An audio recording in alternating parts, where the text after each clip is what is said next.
She stood frozen at the checkout counter, her weathered hands trembling as she counted out crumpled bills for the third time, knowing the total wouldn't change.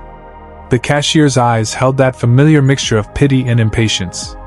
And then, a voice from behind her said 5 words that would crack open a grief she'd buried for 3 years. "Let me take care of it." Margaret Sullivan was 72 years old, and she had learned to make herself small in the world. Not physically, she still carried herself with the practiced grace of a woman who once taught ballet to restless children in a church basement. But small in the way widows often are, as if taking up too much space might remind the universe to take something else away. It was a Tuesday afternoon in late September, the kind of day when summer finally admits defeat and autumn creeps in through the cracks. The Riverside Market sat on the corner of Oak and Hamilton, the same store where Margaret had shopped every week for 47 years. She knew which floorboards creaked near the dairy section. She knew that the fluorescent light above aisle 3 flickered in a rhythm that matched her late husband's old turn signal. She knew the smell of this place, floor wax and cardboard, and the faint sweetness of overripe bananas. Today, Margaret's cart held the absolute essentials: a loaf of wheat bread, a small container of margarine, 3 cans of soup, tomato, because it was on sale, a half-gallon of milk, 6 eggs, a bag of rice, a single chicken breast, the smallest one she could find, which she would stretch across 4 meals if she was careful. She had counted the cost in her head 3 times while shopping, the way she always did now, making sure she stayed within the $32.18 she had folded in her purse. The cashier was new. Young. Maybe 19. She had bright pink nails and a name tag that read Destiny, in cheerful letters that seemed to mock the weight of the moment. Destiny scanned each item with practiced efficiency, and Margaret watched the numbers climb on the digital display with the sick feeling of someone watching a countdown to something terrible. $34.67. Margaret's heart dropped into her worn shoes. She had miscalculated. Somehow, despite her careful addition, despite checking twice, despite knowing the price of everything in her cart, she was $2.49 short. "I'm sorry," Margaret said, her voice barely above a whisper. "I must have. I thought I had enough." Behind her, she could feel the presence of other customers. She didn't need to turn around to know they were there. She could sense their collective sigh, their subtle shift of weight from one foot to another, and the silent judgment of people whose time was being wasted by an old woman who couldn't even count correctly. "That's okay, honey," Destiny said, but her smile was starting to strain at the edges. "Do you want to put something back?" Put something back. Those words carried the weight of 1,000 small humiliations. Margaret looked at her groceries, trying to decide what she could live without. The chicken? No, she needed protein. The eggs? But those would give her 6 breakfasts. The soup? She felt her eyes begin to burn with tears she absolutely refused to shed in public. This was not who she used to be. 3 years ago, Margaret Sullivan would have pulled out her credit card without a second thought. 3 years ago, she and Robert would have filled 2 carts, would have bought the good coffee and fresh vegetables, and maybe a small bouquet of flowers just because they were pretty. 3 years ago, she had been someone who left generous tips and donated to the food bank and never, ever had to count pennies at the grocery store. But 3 years ago, Robert had been alive. "Maybe the chicken," Margaret said quietly, hating how her voice cracked on the last syllable. "I can put back the chicken." She reached for it, but her hand was shaking badly now, and the package slipped from her fingers, landing on the conveyor belt with a soft thud that felt as loud as a gunshot in her ears. In that moment, Margaret felt something inside her begin to collapse, not dramatically, not all at once, but like a building that had been quietly crumbling for years and had finally reached the moment when the foundation could no longer hold. That's when the voice came from behind her. "Let me take care of it." The words were simple, ordinary, but they landed in the quiet chaos of Margaret's mind like a stone dropped into still water, sending ripples through everything. She turned around slowly, half expecting to see someone she knew, a former neighbor, maybe, or one of the church ladies who had brought casseroles in the weeks after Robert's funeral, their faces full of that careful, practiced sympathy. But the man standing behind her was a complete stranger. He was perhaps in his mid-60s, with silver hair and the kind of weathered face that spoke of a life spent outdoors. He wore a simple blue button-down shirt tucked into faded jeans and work boots that had seen better days. His eyes were hazel, and they held something Margaret hadn't seen directed at her in a very long time, not pity, but recognition. As if he saw her not as a problem to be solved or a situation to be managed, but as a person who mattered. "Oh no," Margaret said automatically, the words tumbling out in a rush. "No, I couldn't possibly. It's already done," the stranger said gently, and he was already handing his credit card to Destiny, who looked between them with wide eyes, clearly uncertain about the protocol for this situation. "Sir, I really..." Margaret tried again, but her voice was failing her now, betraying her with its tremor. "Please," the stranger said, and something in that single word made Margaret stop. It wasn't a command. It was a request.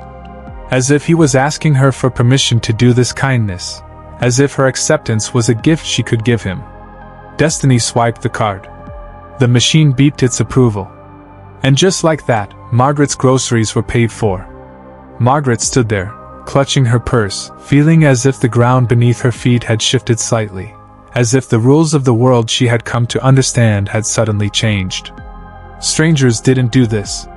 People didn't just step forward and solve your problems without wanting something in return.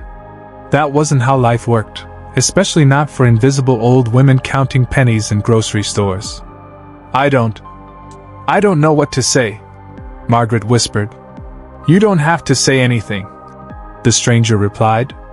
He helped Destiny bag the groceries, including the chicken, Margaret noticed, her throat tightening, and then he lifted both bags with an ease that suggested he was used to carrying heavy things. "Let me at least get these to your car for you," he said. Margaret wanted to protest. She wanted to insist she could manage, that she wasn't some helpless old woman who needed assistance with 2 grocery bags. But the truth was, her hands were still shaking, and there was something in this stranger's manner, a quiet certainty, a gentleness, that made her nod instead.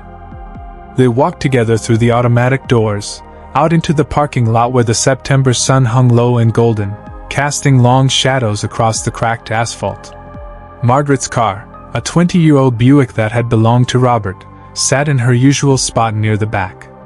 She had parked far away out of habit, the habit of someone who needed the exercise, who wanted to save the closer spots for people who were older or more infirm, never quite accepting that she had become one of those people herself. The stranger placed the bags carefully in her trunk, handling them as if they contained something precious rather than $34.67 worth of basic groceries.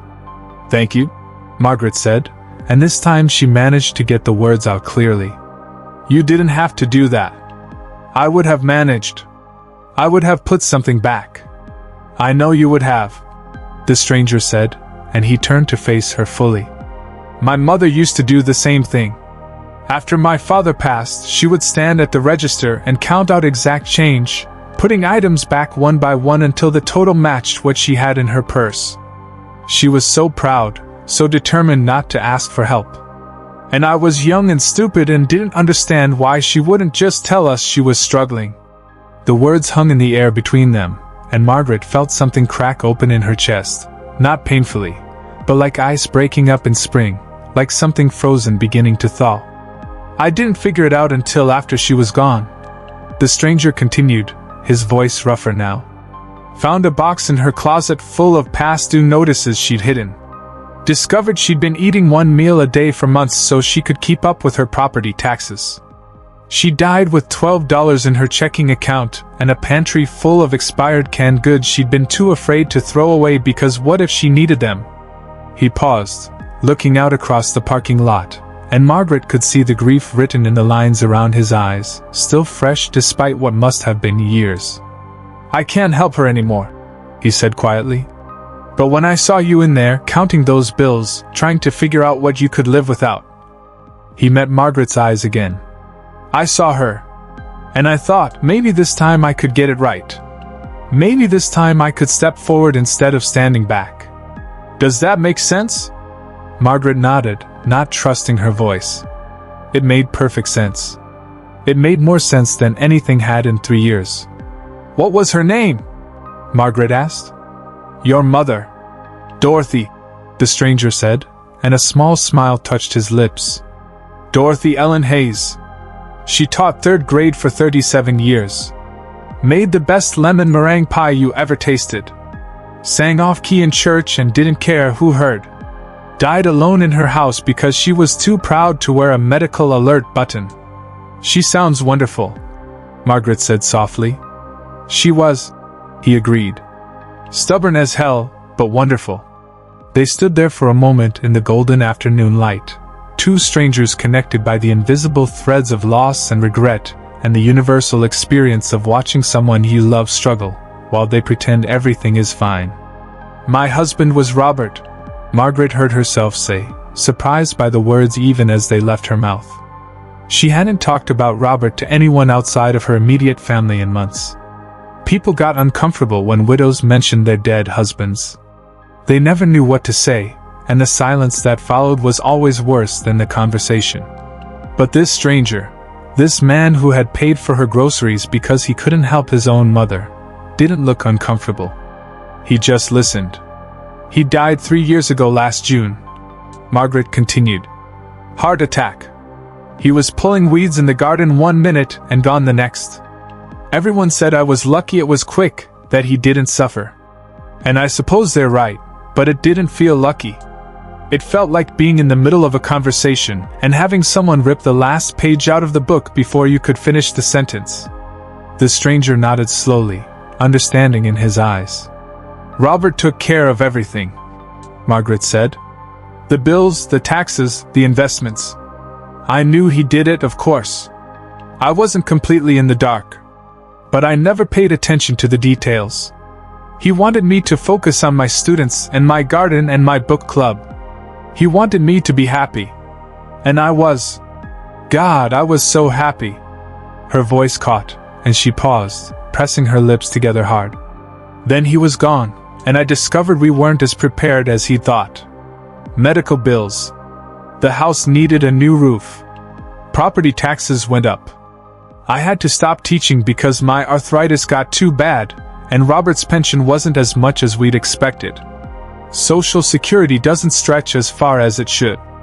And suddenly I was that woman in the grocery store, counting out change and deciding between chicken and eggs. She laughed, but it was a brittle sound, close to breaking. The worst part isn't the money, Margaret said. It's the invisible part. Being 72 means you disappear a little more every day. People look through you. Young cashiers call you honey in that voice they use for children. Your own children call once a week out of obligation and never ask if you need anything because they're busy with their own lives and you don't want to be a burden. You become smaller and smaller until some days you wonder if you're even really here at all. The stranger was quiet for a long moment, and Margaret felt a flush of embarrassment creep up her neck. She had said too much. Revealed too much. This kind man had done a simple good deed, and she had dumped 3 years of grief and loneliness on him in a parking lot. I'm sorry, she said quickly. I don't know why I told you all that. You were just trying to be nice, and here I am. My name is Thomas, the stranger interrupted gently. Thomas Hayes. And I don't think you told me too much at all. I think you've been holding all of that inside for a very long time, and sometimes the right person shows up at the right moment, and the dam just breaks. It's okay. It's more than okay. Margaret felt tears finally spill over, running down her cheeks in hot tracks. She didn't try to hide them or wipe them away. For once, she let herself be seen, truly seen, in all her grief and struggle and fierce, frightened pride. Margaret Sullivan, she said through her tears. And thank you, Thomas Hayes. Not just for the groceries. For listening. For seeing me. Thomas reached into his pocket and pulled out a business card, slightly bent at the corners. He handed it to Margaret. This has my phone number, he said. I know you don't know me. I know this probably seems strange. But if you ever need anything, And I mean anything, even if it's just someone to talk to, I hope you'll call. No strings attached. No expectations. Just one person who understands, offering a hand to another. Margaret took the card with shaking fingers, looking down at the simple text, Thomas Hayes, followed by a phone number and an email address. Margaret drove home slowly, Thomas's business card tucked safely in her purse, her mind spinning with the weight of what had just happened. The groceries sat in the trunk, a simple miracle wrapped in plastic bags. She turned onto Maple Street, where the old oak trees formed a canopy overhead, their leaves just beginning to hint at autumn colors, touches of gold and amber among the green. Her house appeared at the end of the cul-de-sac, a modest ranch-style home with white siding that needed painting and shutters that Robert had meant to replace the summer he died. The garden that had once been her pride, roses and hydrangeas and a small vegetable patch, had mostly gone to weeds now. She still tried to keep up with it, but her knees protested every time she knelt down, and her hands couldn't grip the tools the way they used to.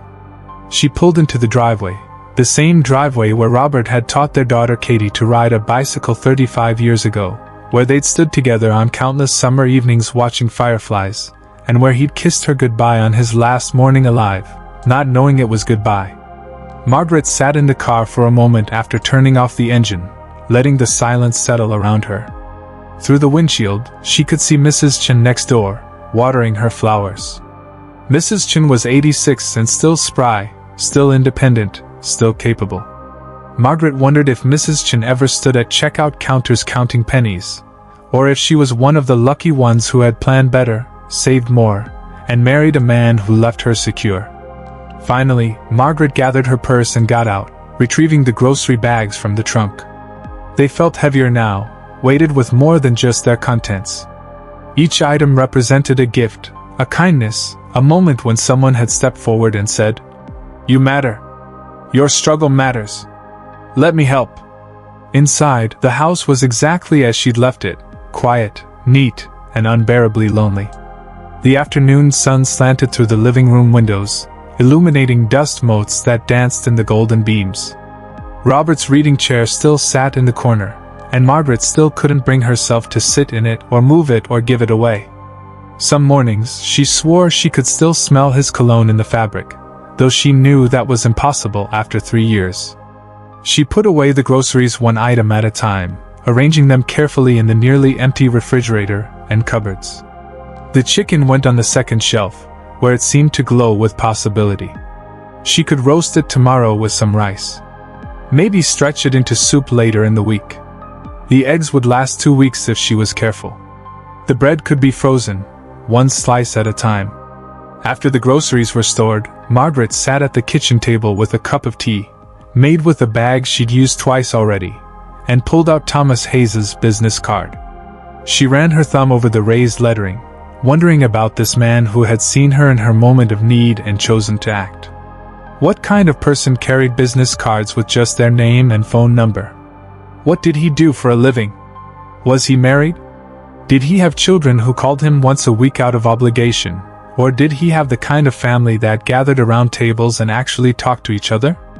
And why had he really helped her? Margaret had lived long enough to know that people rarely did things without a reason, without an angle. But when she replayed the conversation in her mind, examining it for red flags or warning signs, all she could find was genuine kindness and shared grief. He had lost his mother to pride and poverty. He had seen the same pattern beginning in Margaret. And he had stepped in. Still, it felt dangerous to trust it. It was dangerous to hope that maybe, just maybe, there was still goodness in the world that didn't come with strings attached. Margaret set the card on the table and looked around her kitchen. This room had once been the heart of the house, filled with the smell of Robert's Sunday pancakes and Katie's science projects spread across the counter, and the endless parade of neighbors and friends who dropped by for coffee. Now it echoed with emptiness, every surface too clean, too bare, stripped down to the essentials of survival rather than living. The phone rang, shrill and sudden in the quiet. Margaret jumped, her tea sloshing slightly in the cup. She reached for the wall-mounted phone, a relic from another era that she kept because changing it felt like one more piece of Robert disappearing, and answered. Mom? Katie's voice came through the line, brisk and distracted. Margaret could hear office sounds in the background, keyboards clicking, voices murmuring, and the general hum of important people doing important things. I only have a minute. Just checking in. Everything okay? Everything's fine, sweetheart, Margaret said automatically, the lies smooth and practiced on her tongue. Good, good. Listen, I'm swamped this week, but maybe we can do lunch next Sunday? I'll call you Saturday to confirm, okay? That sounds lovely. Great. Love you, Mom. Gotta run. The line went dead before Margaret could say, I love you, back. She held the receiver for a moment longer, listening to the dial tone, before hanging up. Katie meant well. She really did. She was just busy with her job as a hospital administrator. The chicken was in the oven when Margaret walked back to the kitchen table, picked up Thomas Hayes' card, and dialed his number before she could talk herself out of it. He answered on the third ring. Hello? Mr. Hayes? Thomas? Margaret's voice was thick from crying, and she didn't try to hide it. This is Margaret Sullivan, from the grocery store. I'm sorry to call you like this. I know it's Sunday, and you're probably with your family, but Margaret, Thomas interrupted gently. I'm glad you called. Are you all right? No, Margaret said, and the honesty of it felt like stepping off a cliff. No, I'm not all right. I'm standing in my kitchen crying over a chicken, and I can't remember the last time I wasn't tired, and my daughter calls once a week but never really asks how I am, and I'm scared all the time. I'm scared of getting sick because I can't afford the co-pays. I'm scared of my car breaking down because I can't afford the repairs. I'm scared of running out of everything, but mostly I'm scared of becoming invisible, of disappearing completely before anyone even notices I was here. She was crying again, the words tumbling out in a rush, 3 years of careful containment finally breaking apart. I'm scared I'm turning into your mother, Dorothy, Margaret continued. Proud and stubborn and determined not to burden anyone, until I die alone with past due notices in my closet and $12 in my checking account. And I don't know how to stop it. I don't know how to ask for help. I don't even know what help would look like. Thomas was quiet for a moment, and Margaret could hear something in the background, maybe traffic, maybe wind. He was outside somewhere. Where do you live, Margaret? He asked finally. She told him the address, still not understanding why. I'm about 20 minutes away, Thomas said. I just finished a walk at the park. Would it be alright if I came by? We don't have to talk if you don't want to. But I don't think you should be alone right now. Margaret should have said no. She should have maintained her boundaries, protected her pride, and kept her struggles private the way proper people did. But instead, she heard herself say, Yes. Please.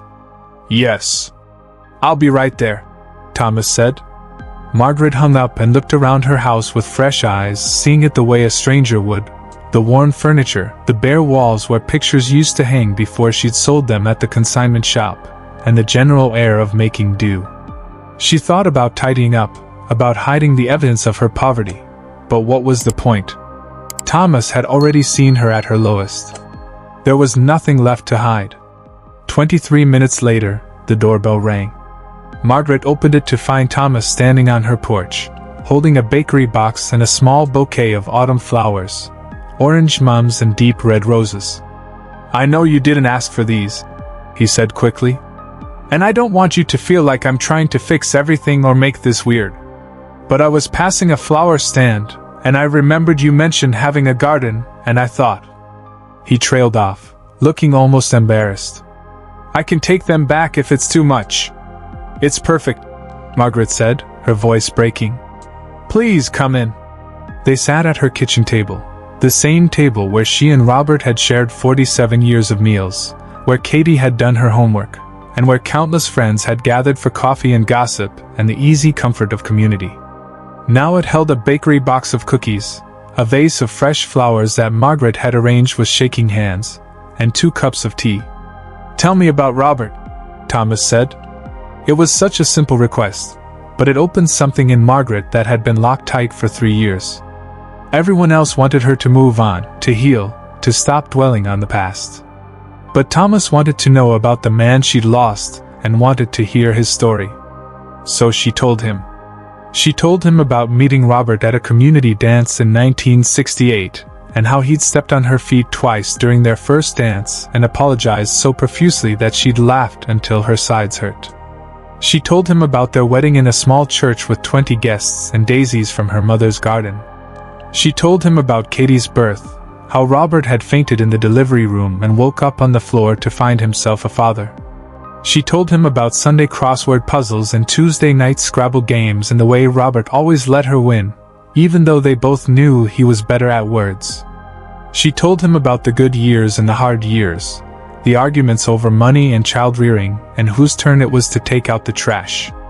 She told him about the time they almost separated, about the counseling that brought them back together, and about learning that love wasn't just a feeling but a choice you made every single day.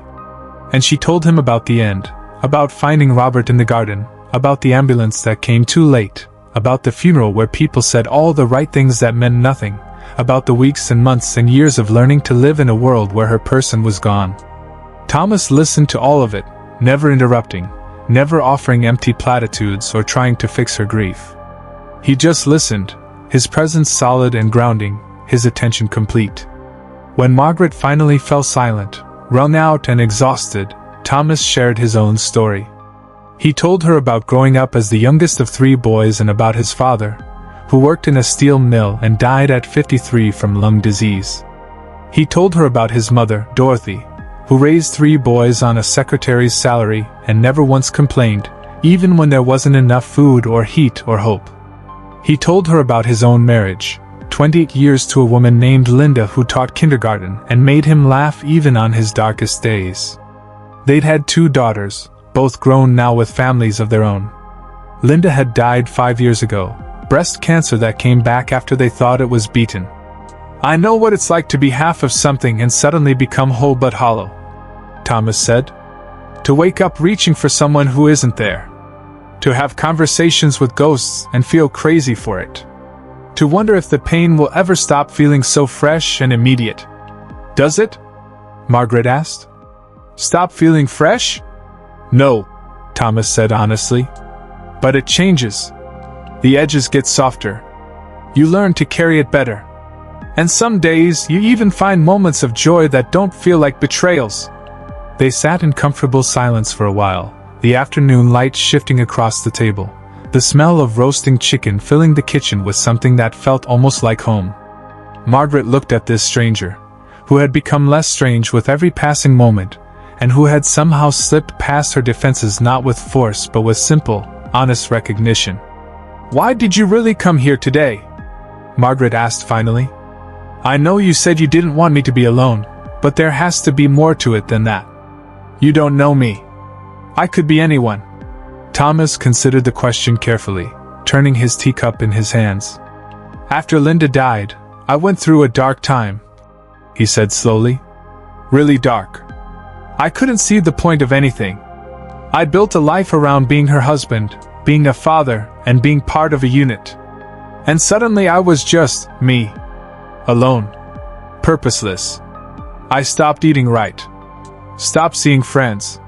Stopped caring about much of anything." He paused, looking out the window at Margaret's overgrown garden. "One day, I was at the hardware store, trying to figure out if I needed wood screws or drywall screws for some pointless project I was doing just to fill time. And this elderly man next to me started talking, just random chatter about the weather and the price of lumber. I barely responded. I was so wrapped up in my own grief that I couldn't see past it. He finally wandered off, and I finished my shopping and went home." Thomas's voice dropped lower, rougher. "The next week, I saw his obituary in the paper. Heart attack in the hardware store parking lot, 20 minutes after I'd basically ignored him. The obituary mentioned he was a widower, and that he'd been lonely since his wife passed. And I realized I'd been so absorbed in my own pain that I'd missed a chance to connect with someone who might have needed connection just as badly as I did." Margaret felt her throat tighten. "I can't get that man back," Thomas continued. "I can't undo standing there in the hardware store, too wrapped up in my own suffering to see his. But when I saw you in the grocery store, counting those bills with your hands shaking, trying so hard to be invisible, I saw another chance. A chance to show up. To step forward. To be the kind of person who notices when someone is struggling and actually does something about it. He met Margaret's eyes across the table. So that's why I'm here. Not because I'm some kind of saint or hero. Because I'm trying to be better than I was. Trying to honor Linda by living the way she would want me to live, with eyes open, with heart available, with hands ready to help. Margaret nodded slowly, understanding settling into her bones like warmth after a long chill. She reached across the table and placed her hand over Thomas's, her papery skin against his weathered palm. They sat like that for a moment, two people who had loved deeply and lost deeply, connected by the invisible threads of shared experience. The chicken should be ready soon, Margaret said finally, withdrawing her hand. I know you probably have plans, but would you stay for dinner? It's not much. Just chicken and rice. But it would be nice to share a meal with someone. Thomas smiled, and Margaret realized it was the first genuine smile she'd seen from him. Not the polite upturn of lips, but something real that reached his eyes and crinkled the corners. I'd be honored, he said. On one condition.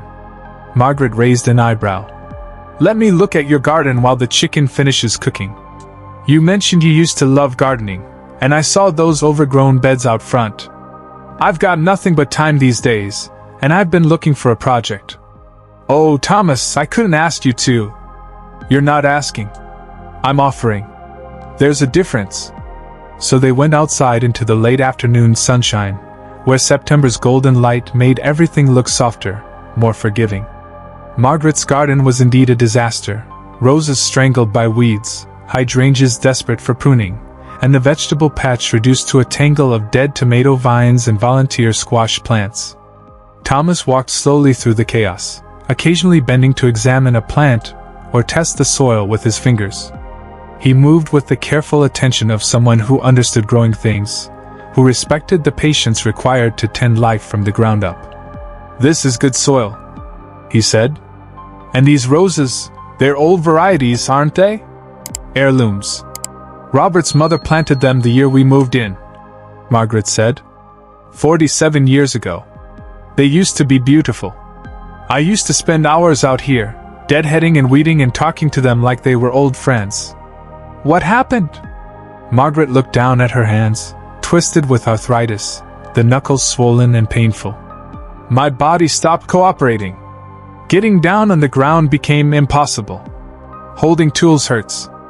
And it seemed so pointless anyway, making things beautiful when no one was there to see them. You're here to see them, Thomas pointed out gently. I suppose I stopped counting myself as someone worth making things beautiful for. The words hung in the air between them, stark in their honesty. Thomas straightened up from examining a particularly scraggly hydrangea and turned to face her fully.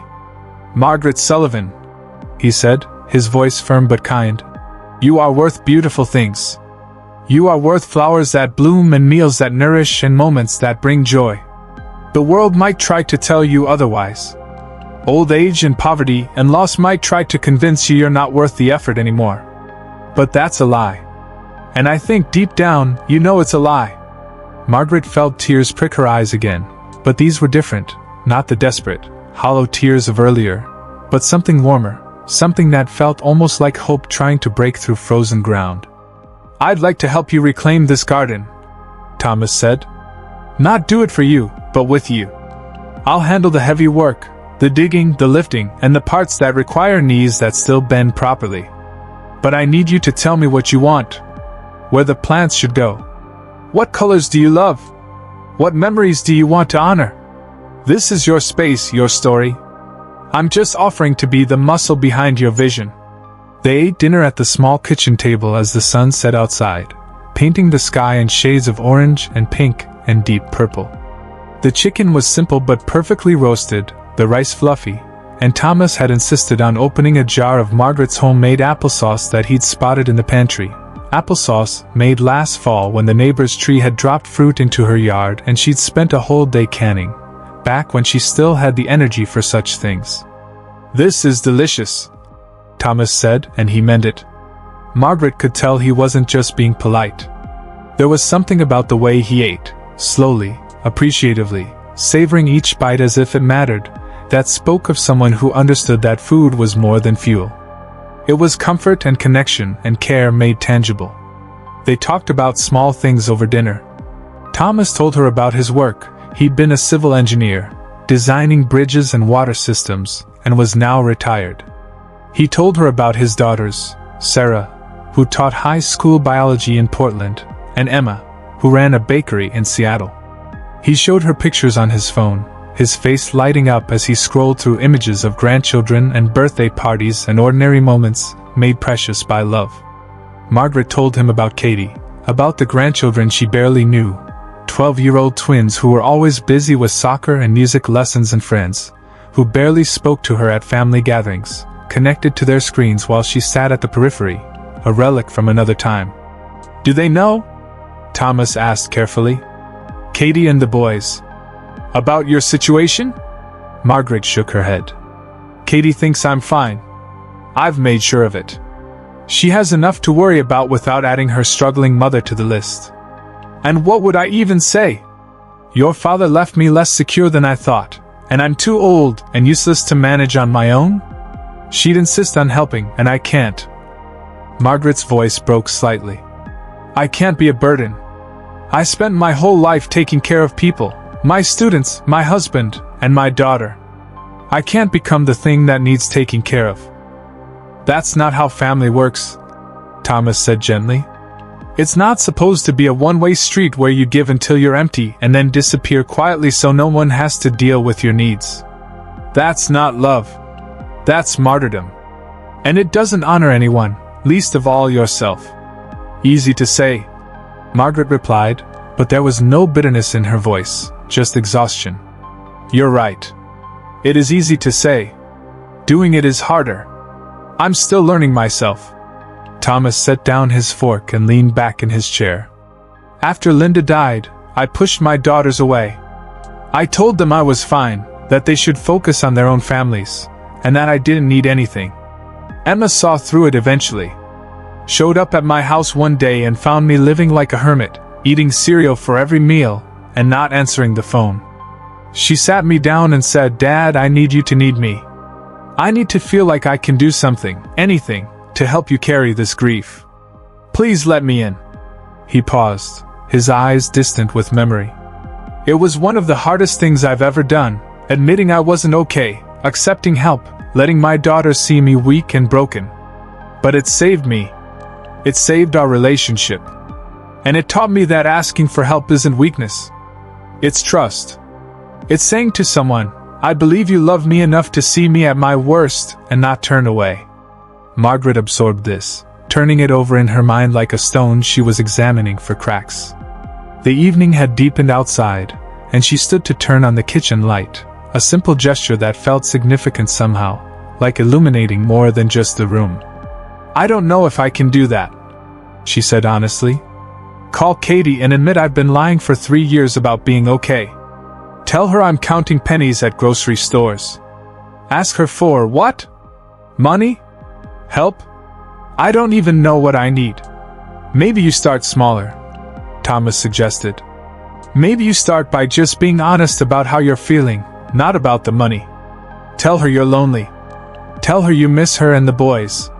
Tell her you'd love to see them more, to be more involved in their lives. Build the connection first. The rest will follow." Margaret sat back down, suddenly tired in a way that went beyond physical exhaustion. It was the tiredness of holding up walls for too long, of maintaining pretenses, of carrying weight alone. "I have an idea," Thomas said.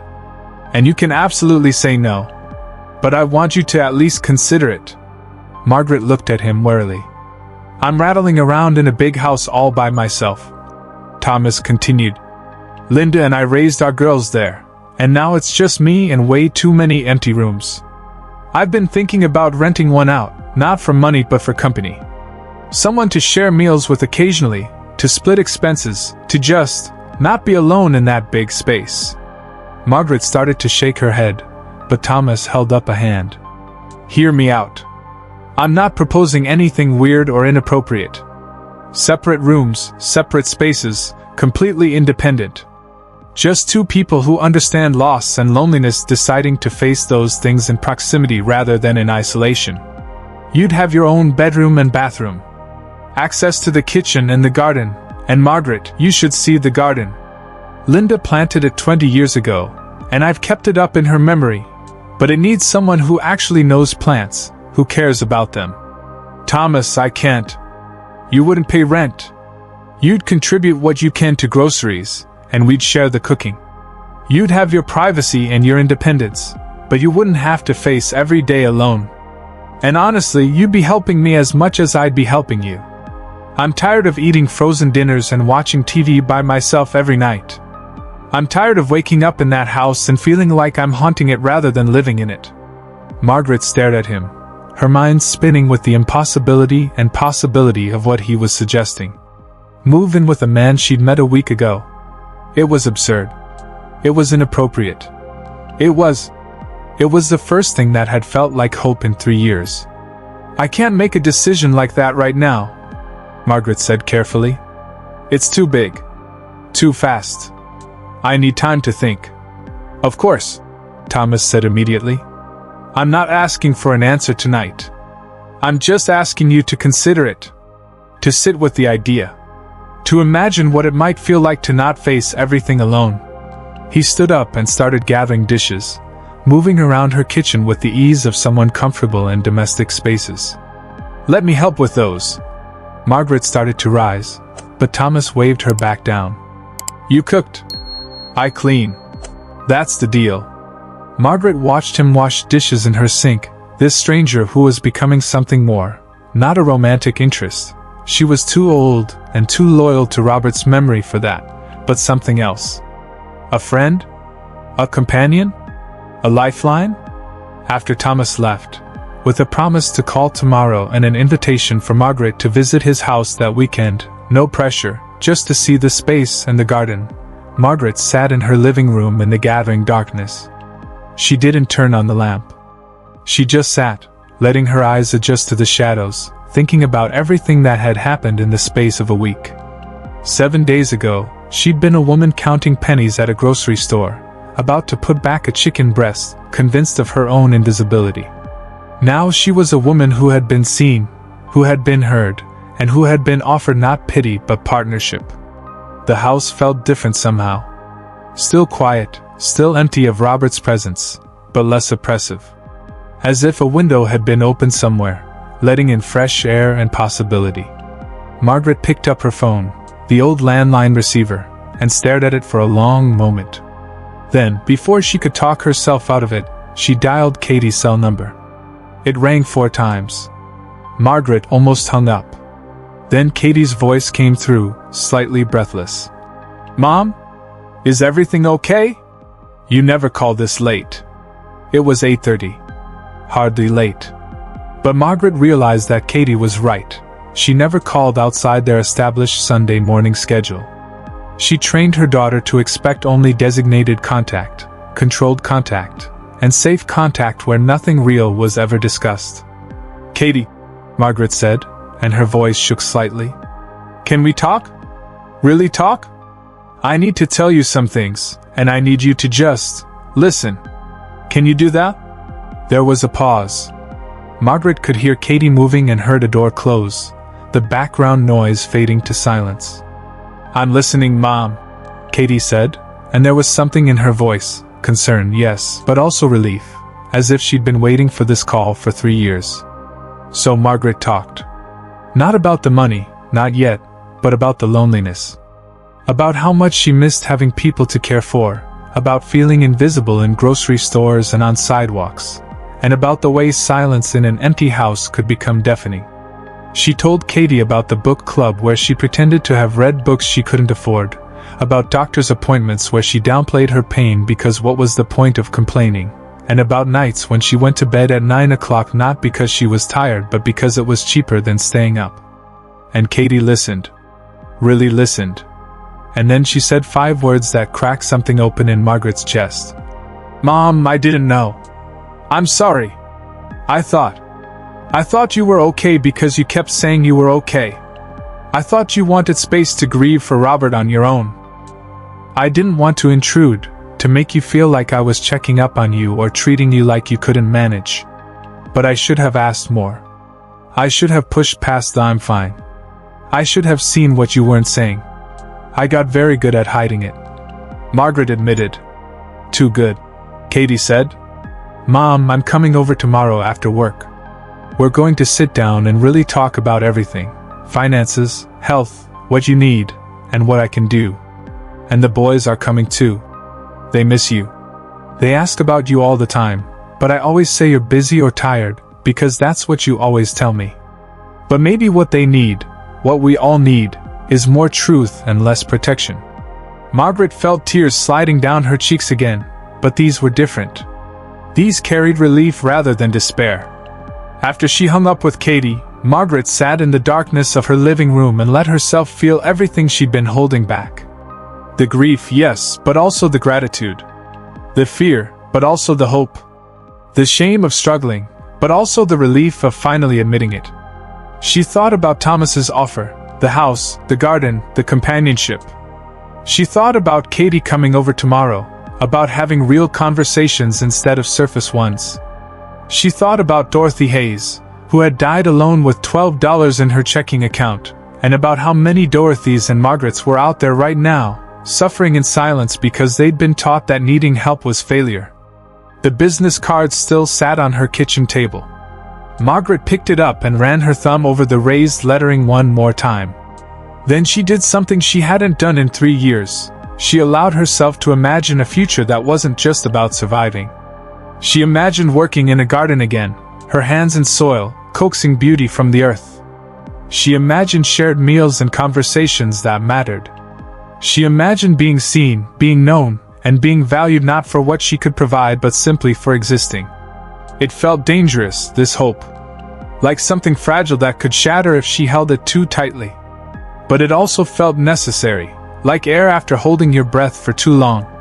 Margaret walked to her bedroom, passing Robert's reading chair without her usual pause of grief. She changed into her nightgown, climbed into bed, and for the first time in as long as she could remember, she didn't dread the morning. The next afternoon, Katie arrived with the twins, and Margaret barely recognized the woman who walked through her door. When had her daughter gotten so thin? When had those worry lines appeared around her eyes? Margaret had been so focused on hiding her own struggles that she'd failed to notice Katie was carrying burdens of her own. The boys, Mason and Luke, had shot up since she'd last really looked at them. They were almost as tall as their mother now, all gangly limbs and voices that cracked between childhood and adolescence. They came in with their phones in hand, but Katie gently took the devices and tucked them in her purse. "Phones away," she said firmly. "We're here to actually be present with Grandma." They sat in Margaret's living room, the 4 of them, and at first nobody seemed to know how to begin. The silence stretched awkward and uncertain until Luke, always the more impulsive twin, blurted out, "Grandma, are you dying?" Mom was weird all morning, and she kept crying in the car. "Luke." Katie gasped, mortified. But Margaret laughed, a real laugh that came from somewhere deep and genuine. "No, sweetheart. I'm not dying. But I haven't been fully living either, and I think we need to talk about that." So she told them. Not everything. She spared them the grocery store humiliation, the counting of pennies, and the specific degradations of poverty. But she told them about the loneliness, about missing them, about feeling disconnected from their lives. She told them that she'd been pretending to be fine when she wasn't, and that pretending had made everything worse. Mason, quieter than his brother, spoke up in a voice that was almost a man's voice. "We thought you didn't want to see us anymore. Like, we thought we were annoying or something. That old people stuff was boring to us, and kids stuff was annoying to you." "Oh honey, no," Margaret said, her heart breaking a little. "I love you both more than you could possibly know. I didn't want to be a burden. I didn't want to take time away from your activities and friends. I thought I was doing the right thing by staying out of your way." "That's stupid, Grandma," Luke said bluntly, earning another shocked look from Katie. "No offense, but that's really stupid. We want to hang out with you. You know stuff. You have stories. You don't lecture us about our grades in college like everyone else does." Katie pulled out a notebook, and Margaret recognized the gesture. Her daughter, the hospital administrator, approaching a problem with organization and planning. They spent the next 2 hours going through everything. Katie insisted on seeing Margaret's bills, her bank statements, and her budget. Margaret resisted at first, the shame almost overwhelming, but Katie was gentle and matter-of-fact. "Mom, there's no judgment here," Katie said. "We're just trying to understand what's actually happening so we can figure out solutions together." The picture that emerged was grim but not hopeless. Robert's pension was smaller than expected. Social Security barely covered the basics. Property taxes had increased. The house needed repairs Margaret couldn't afford. Medical expenses ate into what little remained. Margaret had been slowly depleting the small savings account, knowing it would run out completely within the year. "Why didn't you tell me?" Katie asked, and there were tears in her eyes. "Mom, I could have helped. We could have figured this out together. You have your own family to worry about," Margaret said quietly. "Your own expenses. I'm supposed to be the parent, not another child you have to take care of." "That's not how this works," Katie said firmly. "That's not how any of this works. You took care of me for 18 years. You took care of Dad. You took care of everyone around you your entire life. Why is it so hard to let someone take care of you now?" It was the same question Thomas had essentially asked, phrased differently but hitting the same nerve. Why was receiving so much harder than giving? Why did needing help feel like failure? While Katie and Margaret worked through paperwork, the twins wandered through the house, and Margaret watched them with fresh eyes.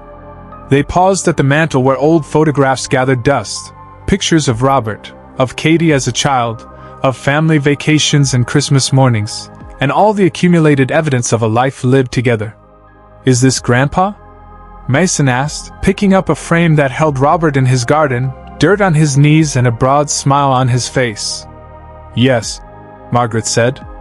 "That was taken the summer before he died. He was so proud of his tomatoes that year. I barely remember him," Mason said quietly. "I was only 9 when he died.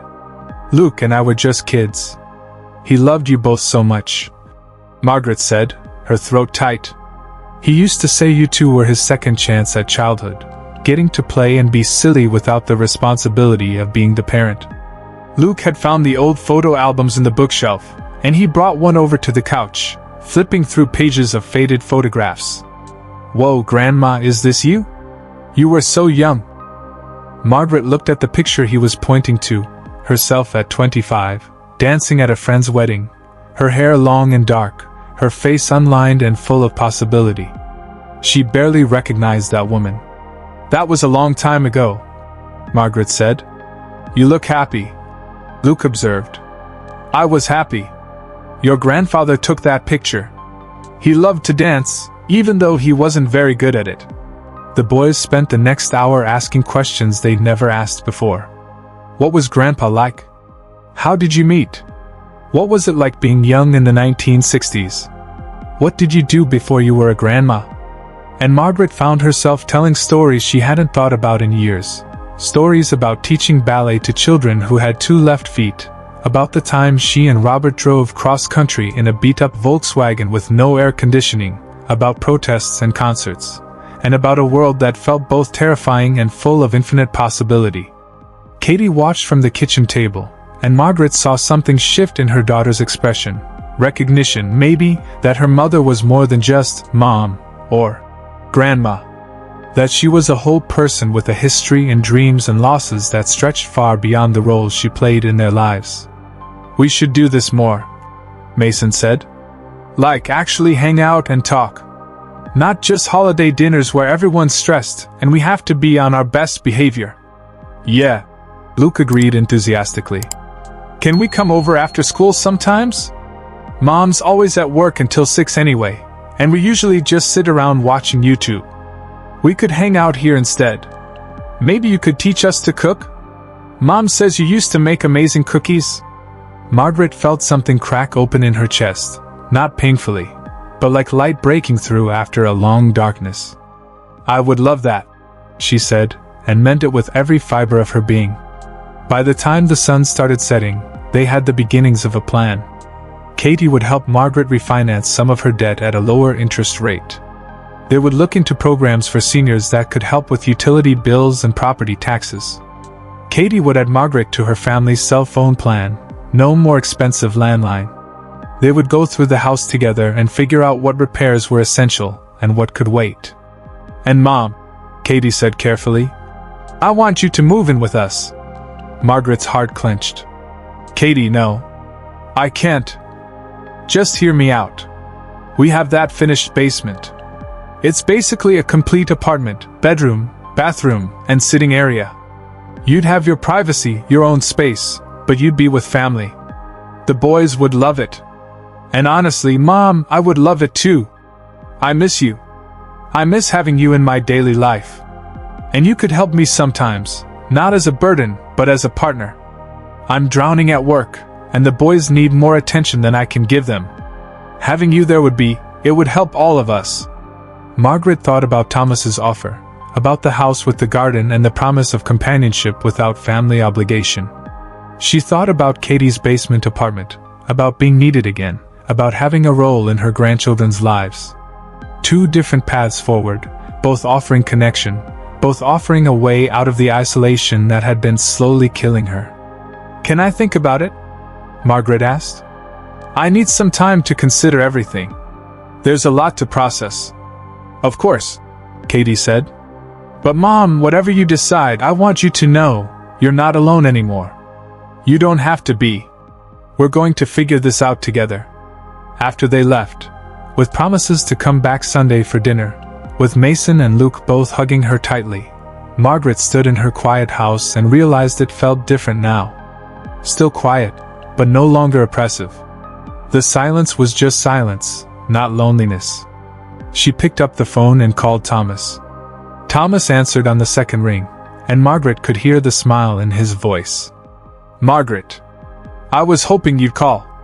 Can I come see your house?" she asked. "The one you mentioned. I need to see it before I can make any decisions." "Of course. When would you like to come?" "Now?" Margaret said, surprising herself.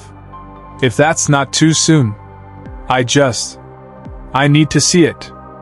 I need to understand what you're offering before I can figure out what I need." "I'll text you the address," Thomas said. "Come whenever you're ready."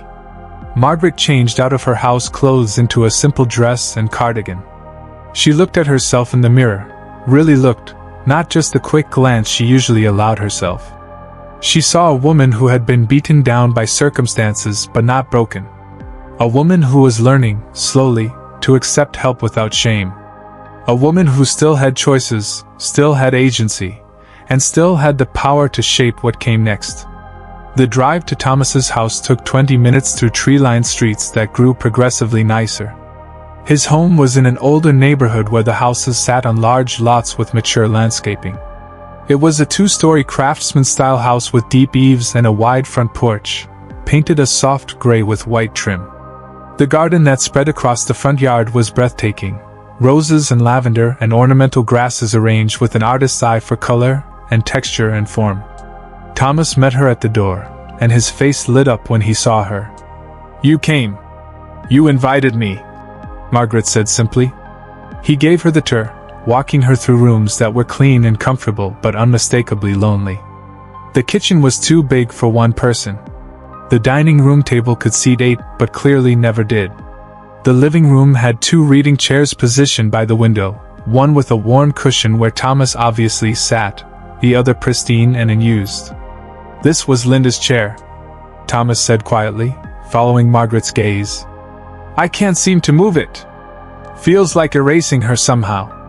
Upstairs, he showed her the guest room, a spacious bedroom with its own bathroom, a window seat overlooking the garden, and a small sitting area with a bookshelf and comfortable chair. It was decorated in soft blues and creams, peaceful and inviting. This was our daughter Sarah's room, Thomas explained. But she's been gone 20 years, and Linda redecorated it as a guest room about a decade ago. If you decided to stay here, you'd be welcome to change anything you wanted. Make it yours. Margaret walked to the window and looked out at the garden below. Even in the fading light, she could see Linda's vision, the careful placement of plants for year-round interest, the mix of heights and textures, and the way the space flowed from one area to another like chapters in a story. It's beautiful, Margaret said softly. Come see the best part, Thomas said, and he led her downstairs and out through French doors to a back garden that took Margaret's breath away.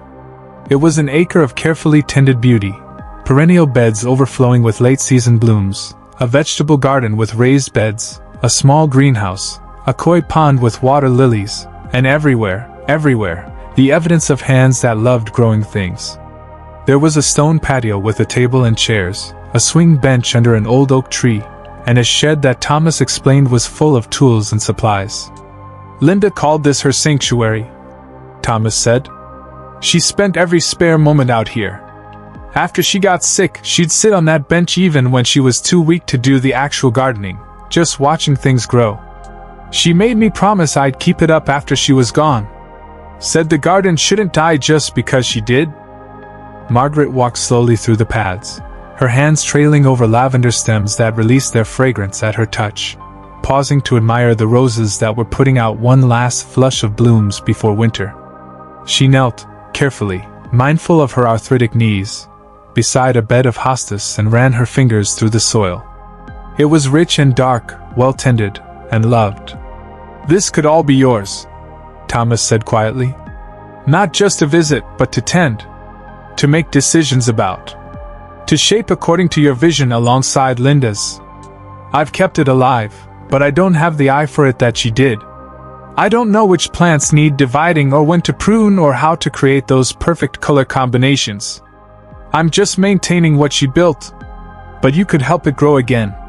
Help it become what it wants to be next. Margaret stood up slowly, brushing dirt from her hands. She looked at Thomas in the fading light.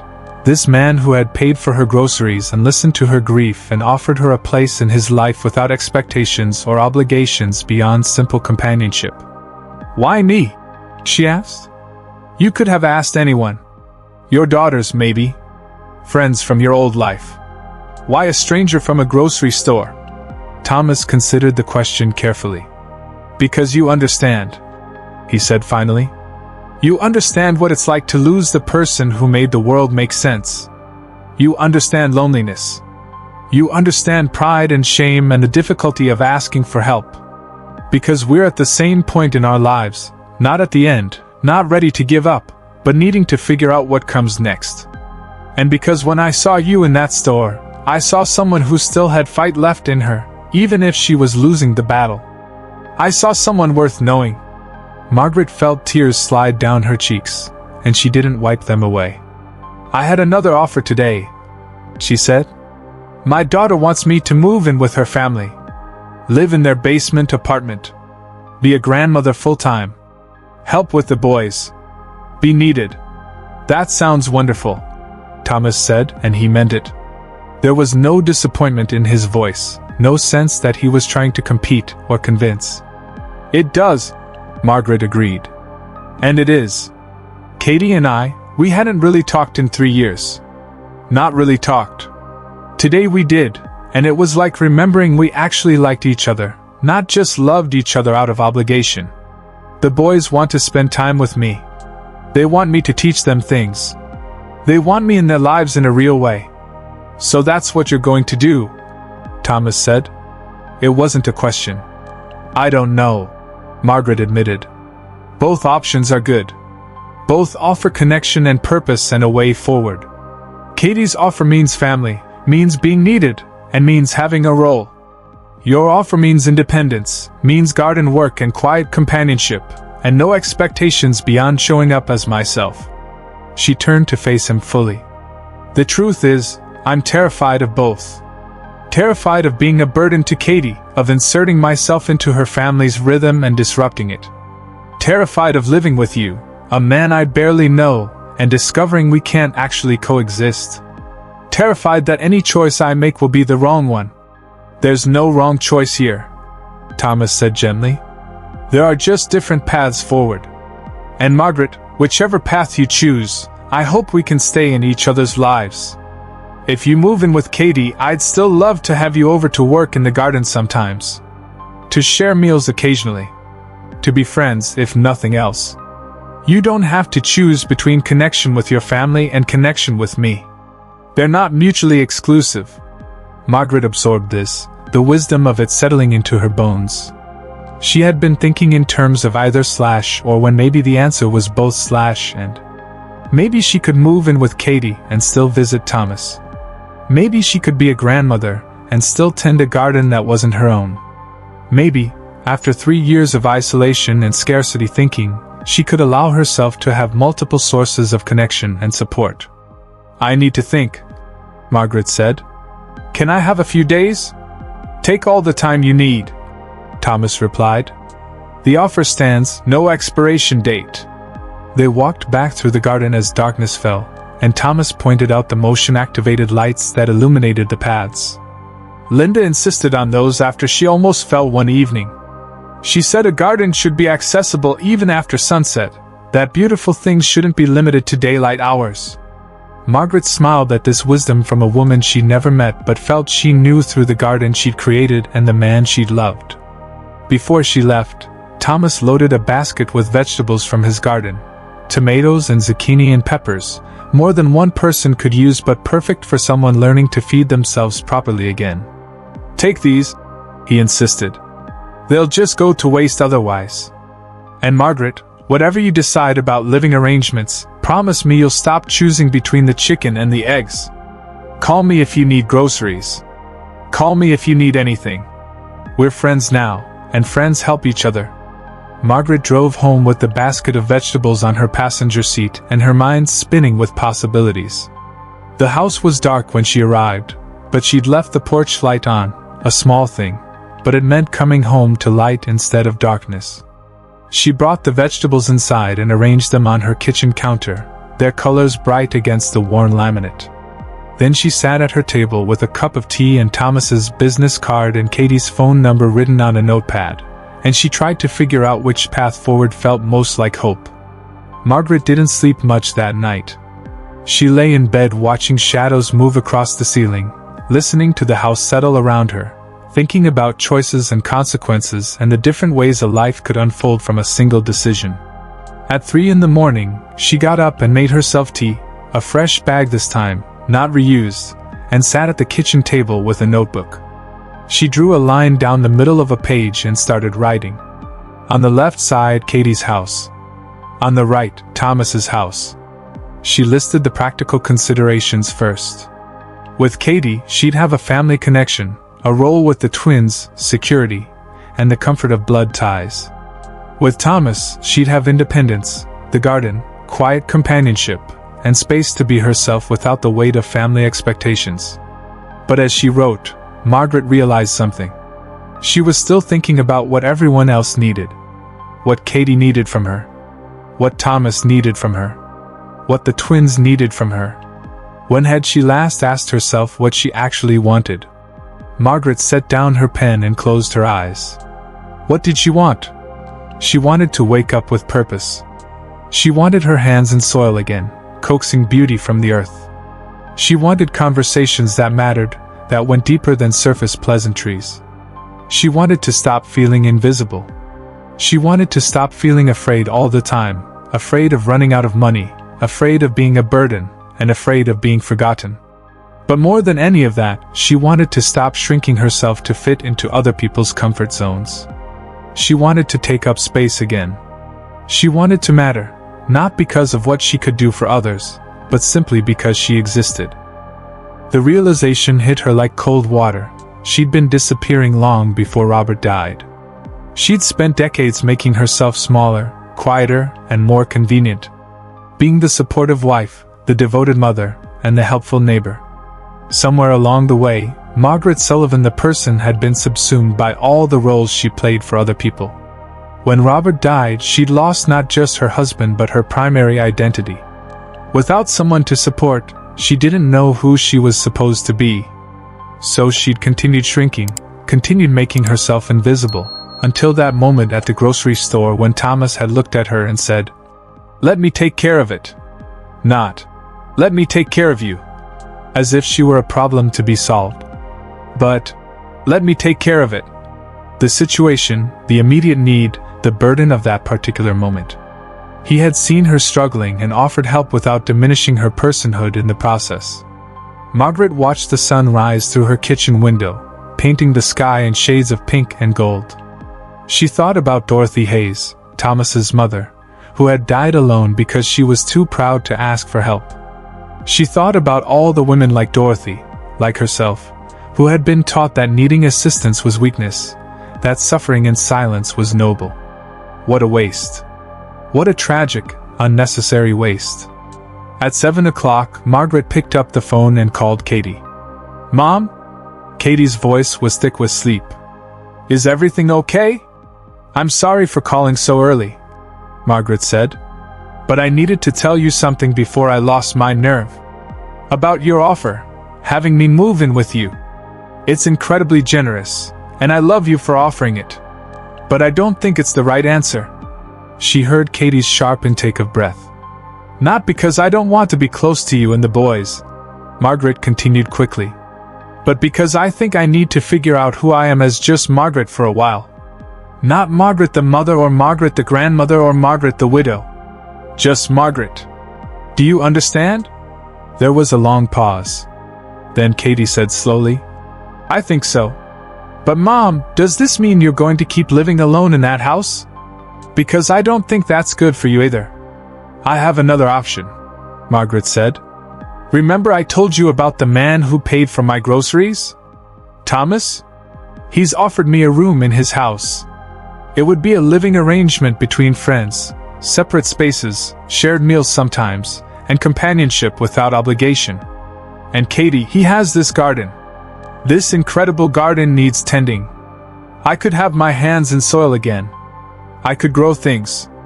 "Mom, you barely know this man," Katie said, concern sharp in her voice.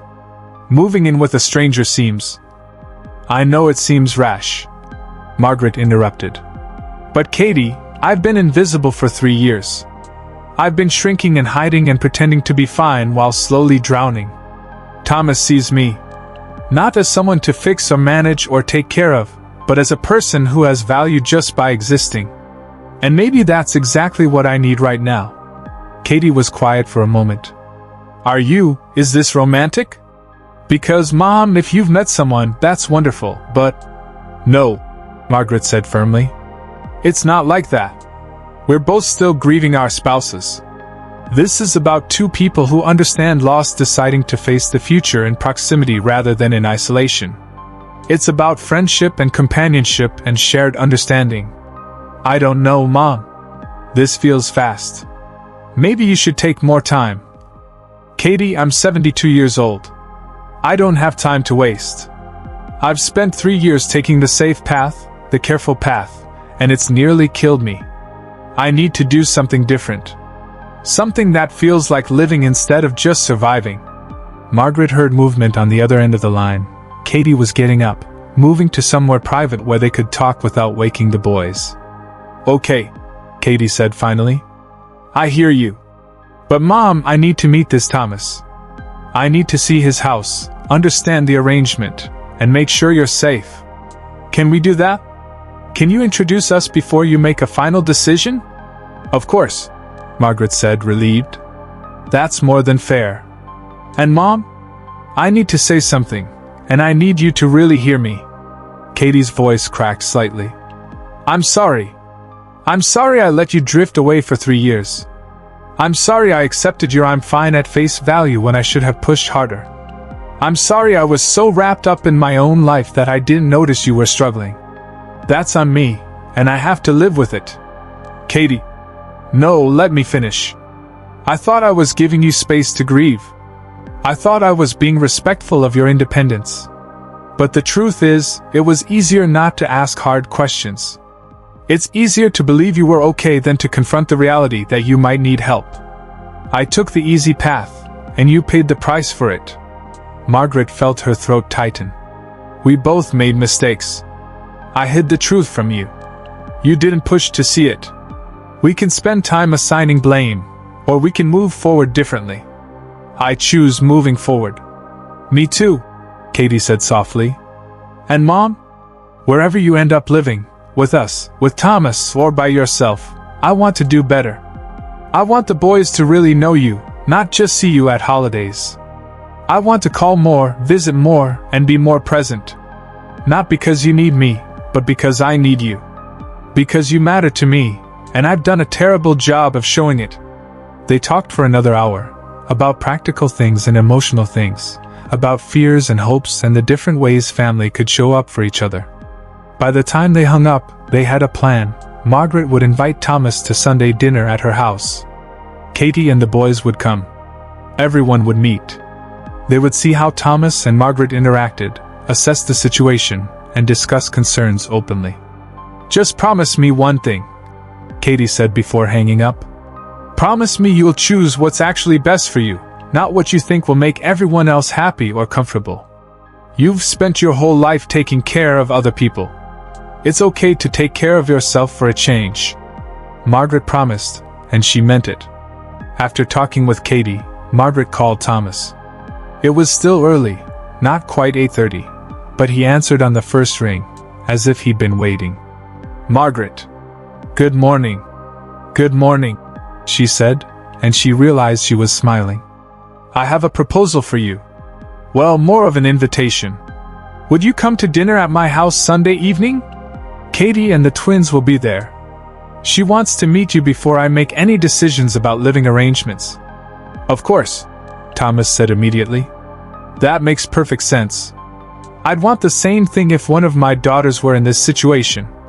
Fair warning, Margaret added. Katie's going to interrogate you. She's protective, and she's going to want to make sure you're not some kind of predator taking advantage of her vulnerable mother. Thomas laughed, a warm, genuine sound.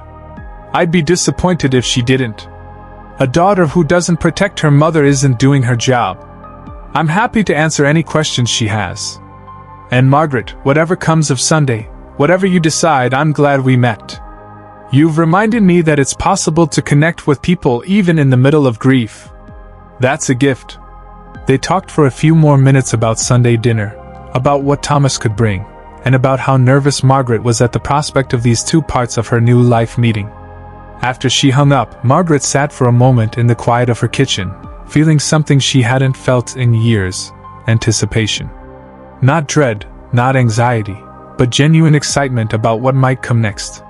She spent the rest of the morning cleaning her house properly for the first time in months. Not just surface tidying, but actually scrubbing and dusting and making things shine. She opened windows to let in fresh air. She went through closets and pulled out tablecloths and good dishes she'd packed away after Robert died because using them alone felt too sad. In the afternoon, she drove to the grocery store, the same store where she'd met Thomas a week ago. This time, she walked through the doors with her head up, and she didn't count pennies as she shopped.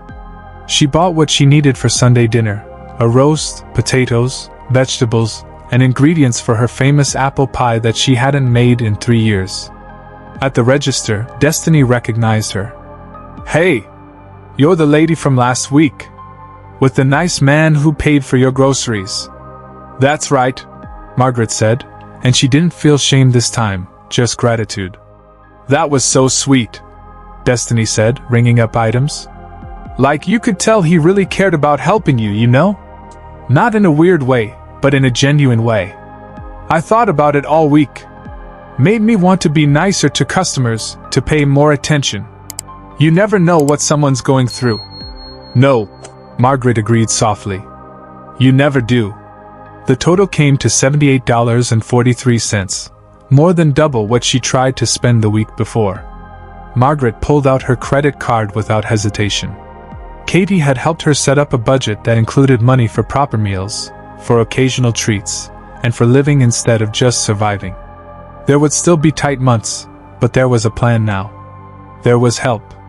Sunday arrived crisp and clear, autumn asserting itself with conviction. Margaret woke early and started preparing, moving through her kitchen with a purpose she hadn't felt in years. She made the roast the way Robert had always loved it, rubbed with herbs and garlic, surrounded by potatoes and carrots. She made fresh green beans with slivered almonds. She made her apple pie from scratch, rolling out the crust with hands that remembered this ritual even if they protested with arthritic pain. The house filled with smells that felt like memory made tangible. The savory richness of roasting meat, the sweet cinnamon of pie, the yeasty warmth of fresh rolls rising on the counter.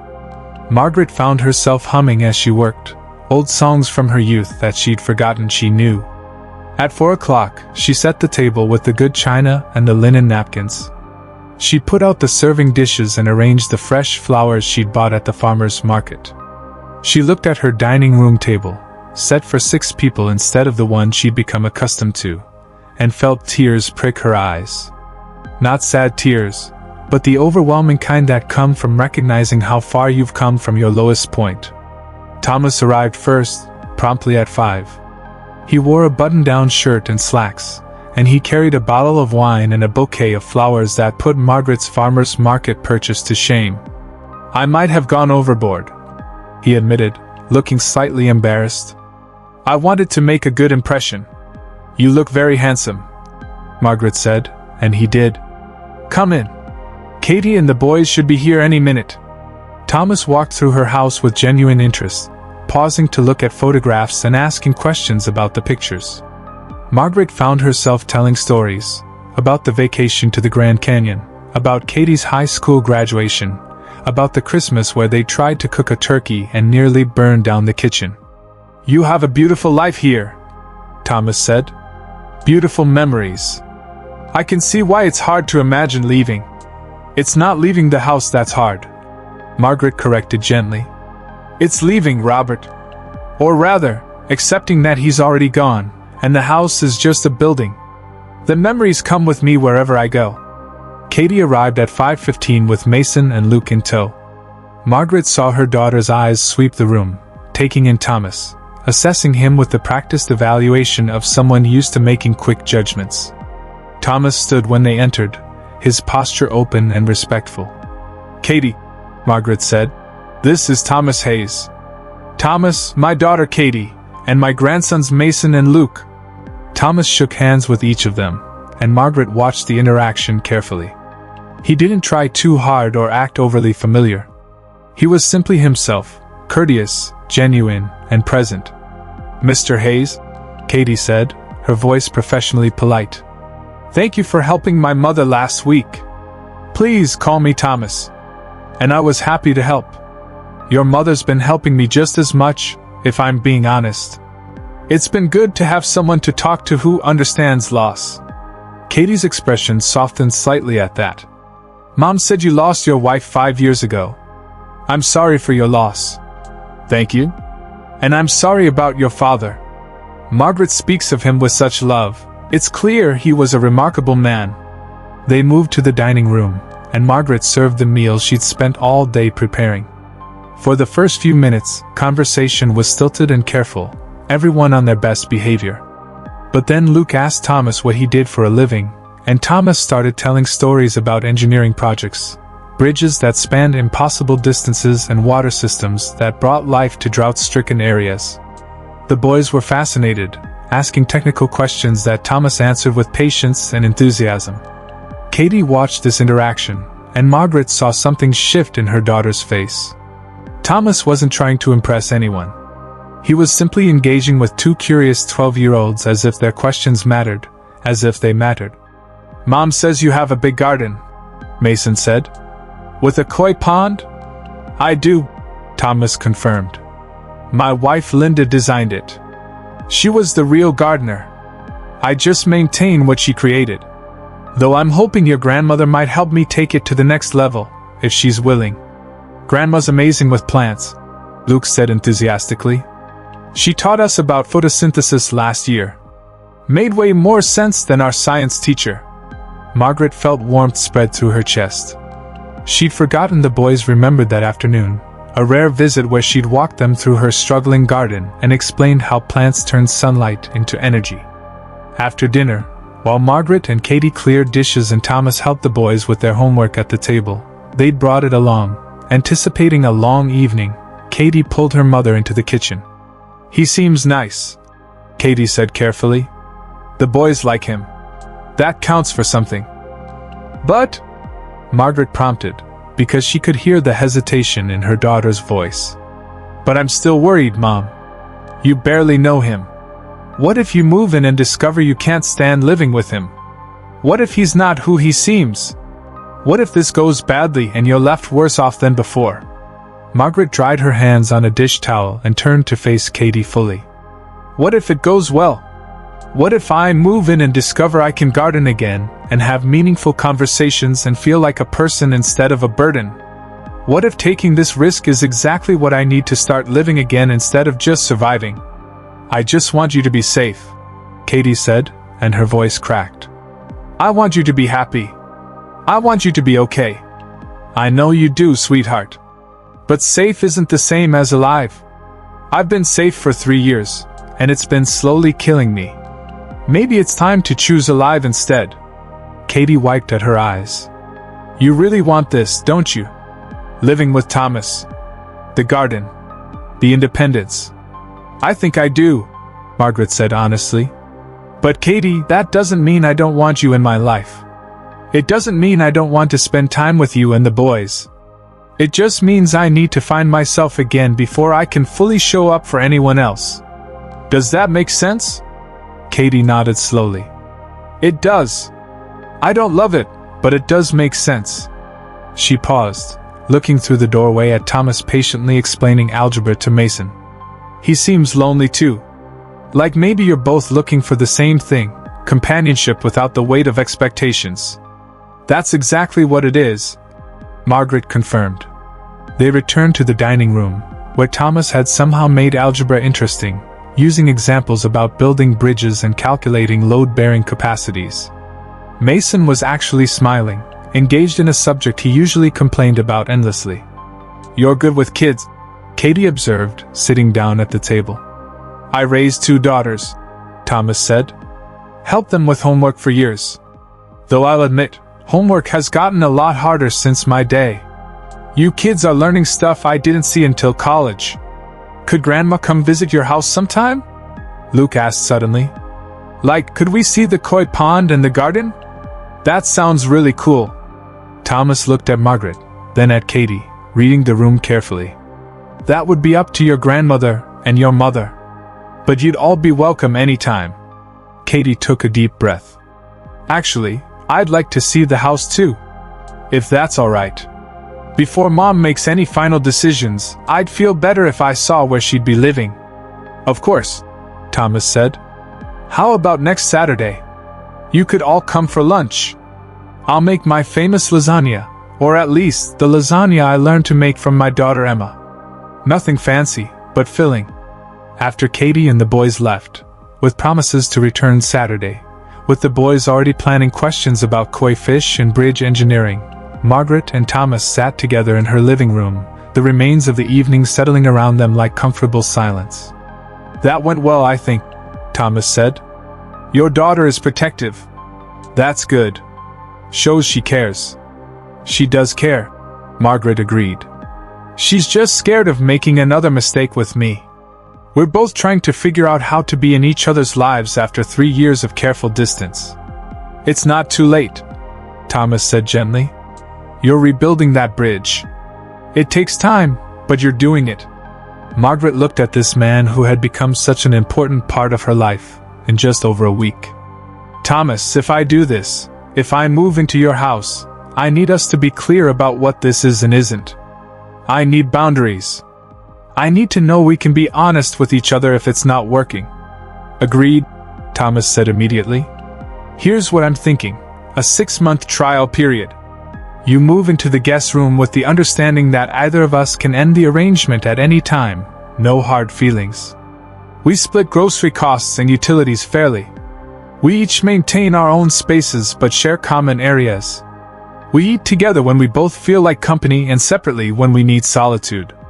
We tend the garden together. We're honest about what we need and what isn't working.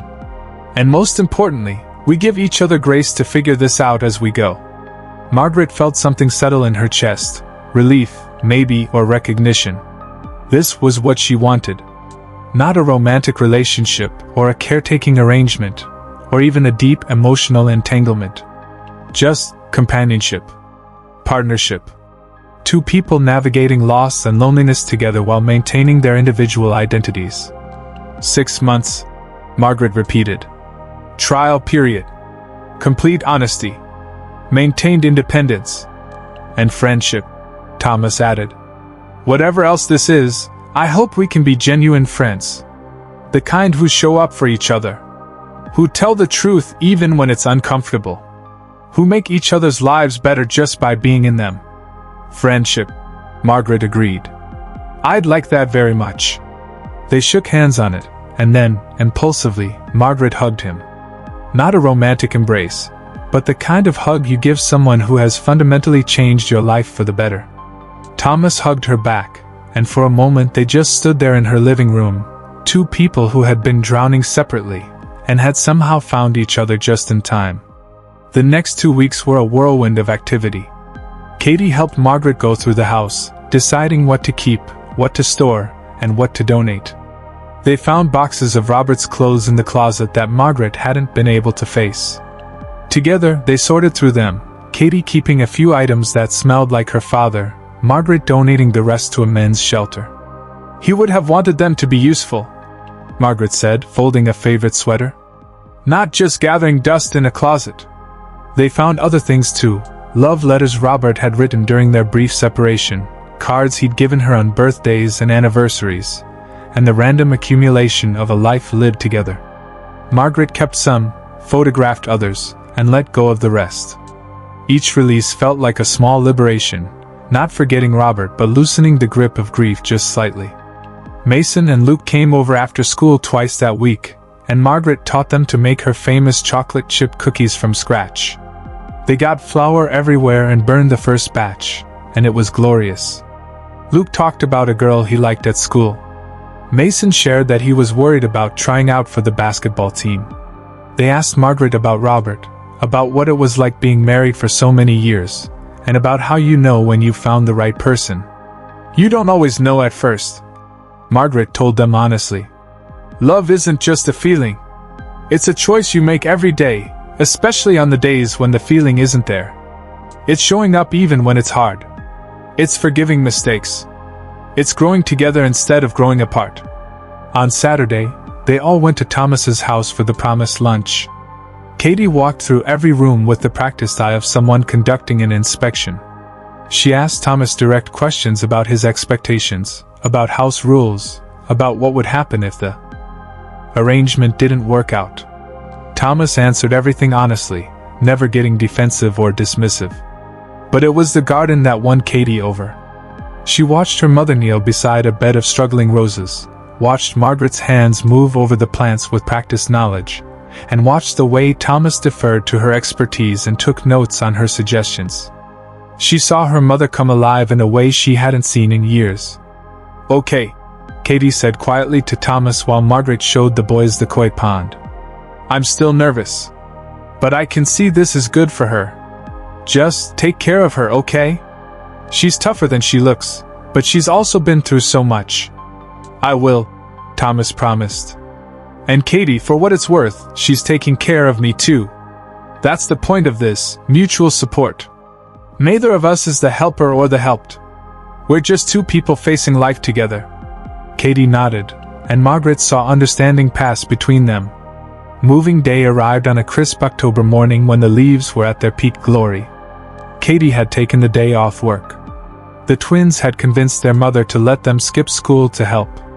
Thomas arrived at Margaret's house with his truck and a determination to make this as smooth as possible. Margaret had winnowed her possessions down to what mattered: clothes, books, photographs, Robert's reading chair that she couldn't bear to leave behind, her collection of gardening tools, and a few kitchen items that held memories.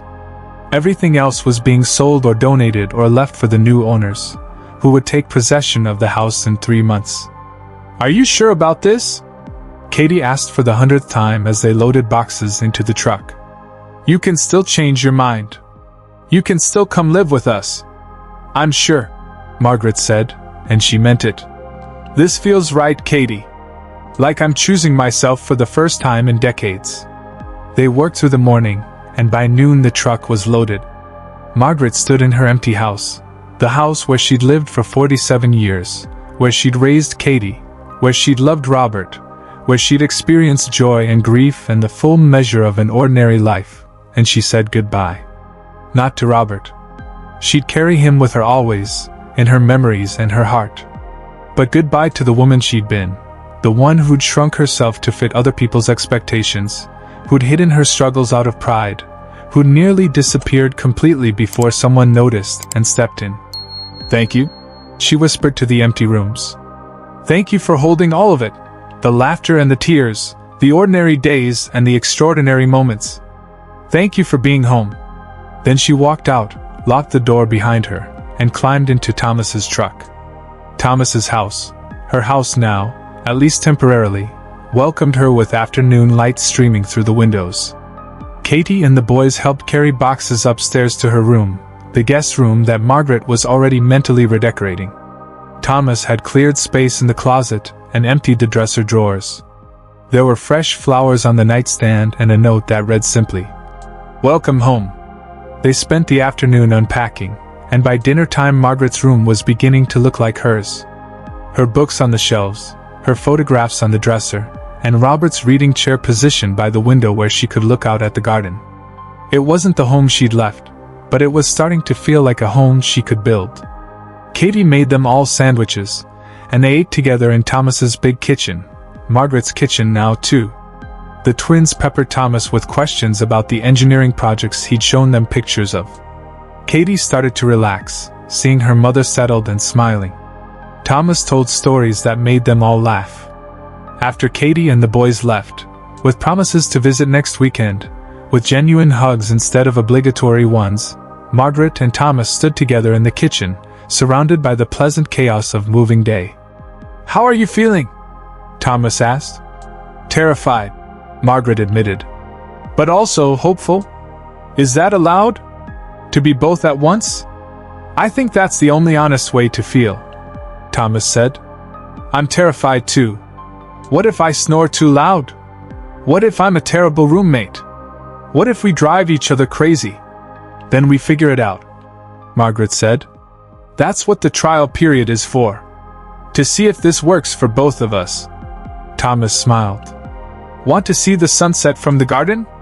It's particularly beautiful this time of year." So they went outside, where the October light turned everything golden. They sat on the stone patio, not talking, just being present with the moment and each other. Margaret looked at the garden that would be her project, her purpose, and her meditation. She looked at this man who had paid for her groceries and listened to her grief and offered her a place in his life without strings or expectations.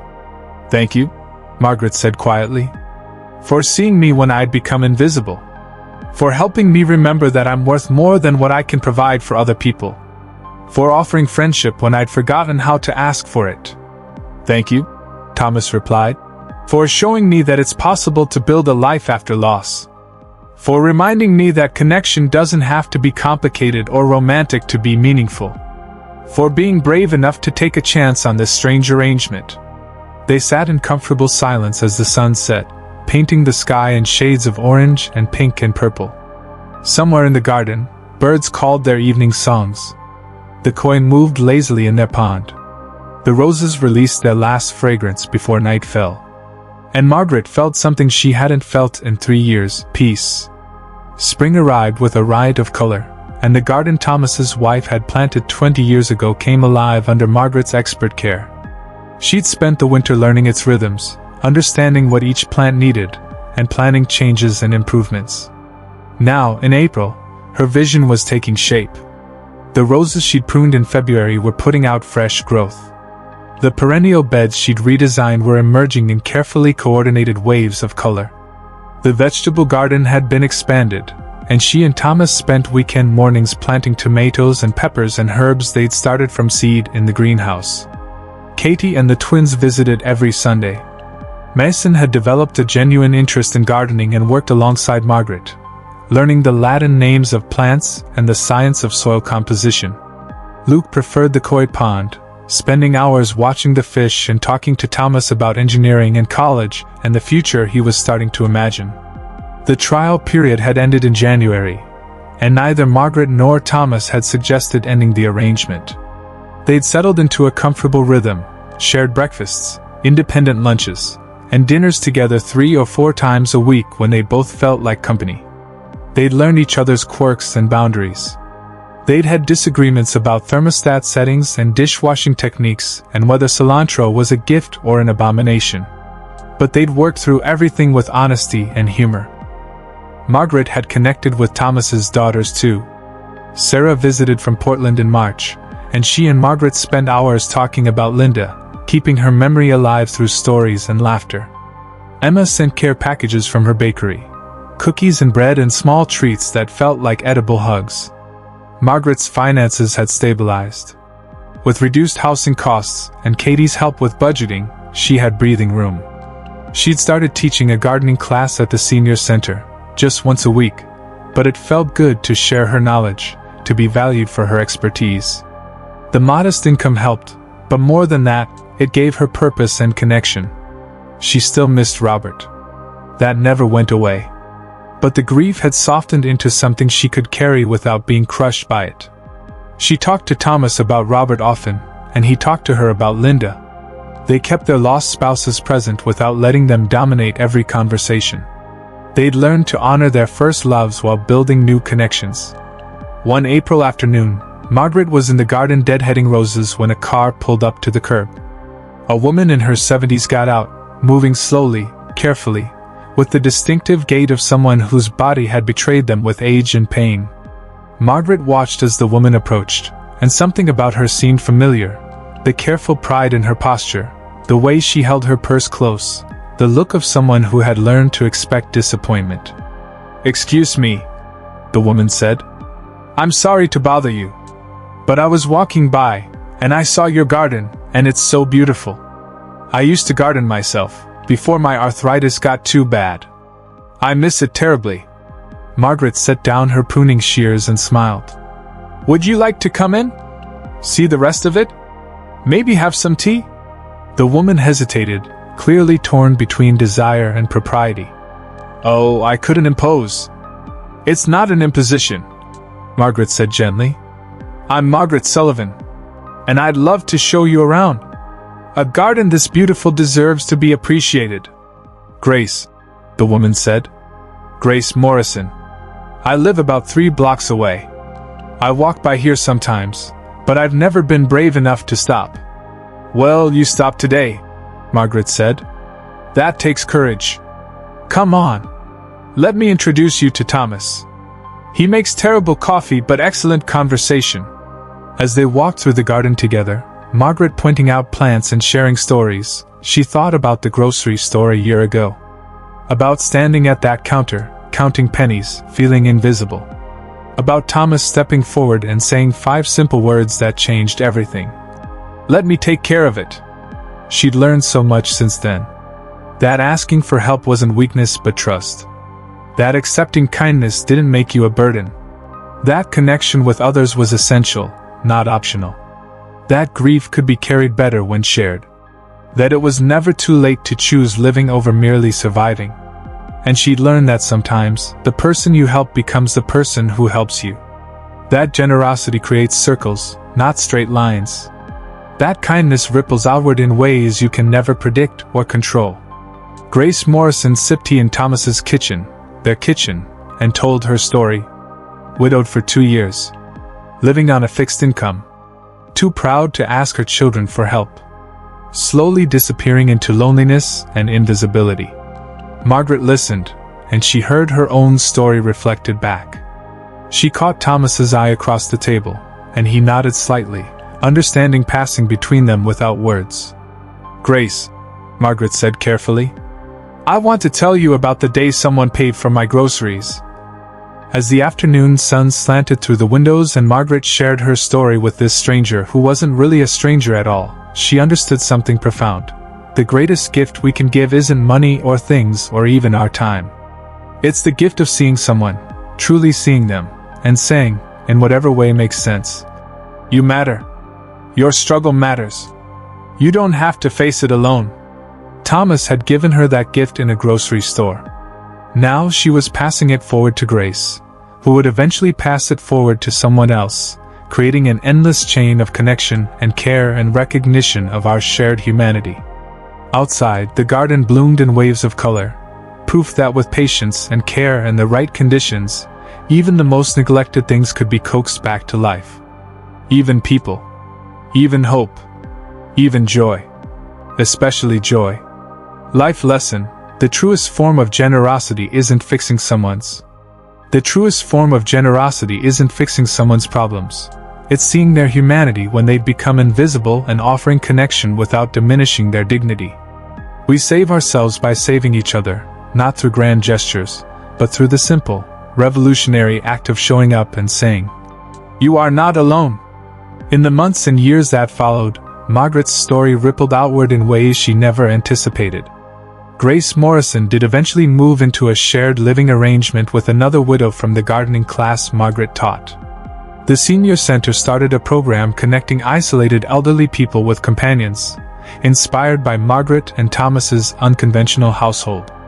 Katie wrote an article for a healthcare journal about the invisible crisis of elderly poverty and isolation, using her mother's story, with permission, to illustrate the systemic failures that leave aging people struggling in silence.